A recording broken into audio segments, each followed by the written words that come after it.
fait, j'ai voulu faire ce stage organisé par la société Albraculture pour donner une dimension un peu plus semi-professionnelle à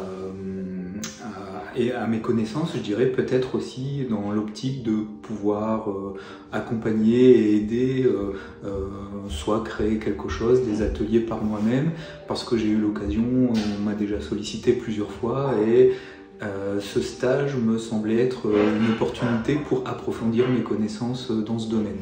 Alors ce stage est très intéressant parce qu'en fait il cumule des parties, des connaissances pratiques. On revoit un petit peu les informations et les données de base de la permaculture, le design, les associations des plantes, etc. Et il se complète aussi par des pratiques sur le terrain. On a eu la chance juste à côté ici de pouvoir bénéficier de mise en place et de chantiers participatifs donc dans l'oasis juste à côté, et on a donc créé des buttes, on a créé des prairies fleuries, voilà, tout ça pour bien mettre en correspondance la pratique et les connaissances théoriques. Ce qui est intéressant aussi, c'est qu'on s'est exercé, on a eu des exercices en groupe en ce qui concerne le design sur des cas concrets, avec l'expression des besoins sur un lieu défini. Et voilà, on a pu créer de toutes parts un projet sur la base des connaissances qu'on avait acquises en début de stage.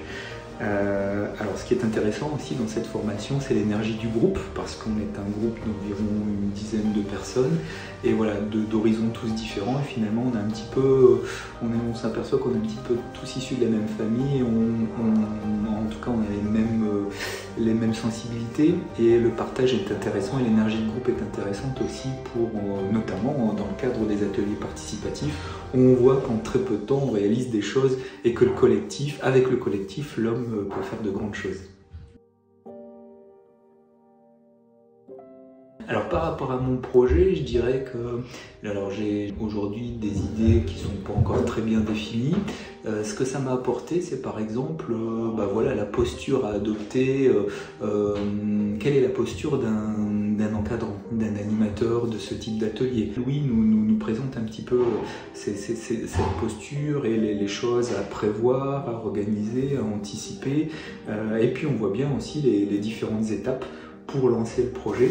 Donc depuis le design, qui est voilà, parce qu'en fait quelque part quand on est démarché par un client dans le cadre d'un accompagnement, on rencontre le client, on définit ses besoins, et à partir de ces besoins on observe le lieu, les plantes, l'ensoleillement, le ruissellement des eaux, les vents dominants, les plantes qui existent déjà sur place, qui sont des plantes indicatrices aussi de la nature du sol.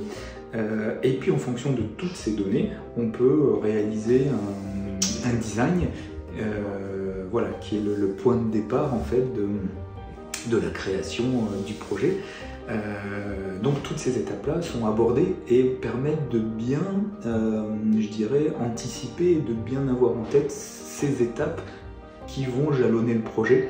Et je pense que ça, c'est quelque chose qui est très intéressant dans le cadre d'une perspective professionnelle ou semi-professionnelle.